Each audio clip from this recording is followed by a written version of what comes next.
my Tibet Reciprocal Access Bill, which I reintroduced again in this session, which is based on the piece of legislation passed in Congress unanimously, cross-party support backed by Marco Rubio from the Republicans and Jim McGovern from the Democrats, which has been put into effect, as a result of which Marco Rubio and Jim McGovern are not allowed to go to China, a badge of honour, frankly, because this calls for reciprocal sanctions against officials not allowing representatives of the British government or others to visit Tibet and to see the human rights abuses going on at first hand. We need this law, Mr. Holloway, in this country to send out a very strong signal that you cannot abuse your own people in secret. We will call it out, that human rights abuses of this magnitude, wherever they happen, must be called out, and China has no divine right to be able to be immune from being called out on this. We need a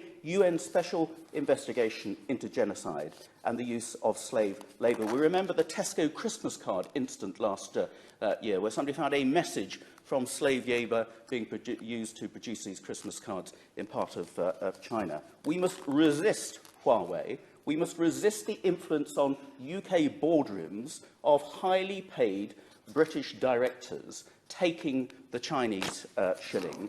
I will briefly, yes. I just wanted to say, does he not agree with me that right now there has to be a very public statement by the government saying to those who are taking money from China and then promptly defending them that this has to cease? I completely agree, and perhaps we'll get it at the end of this debate.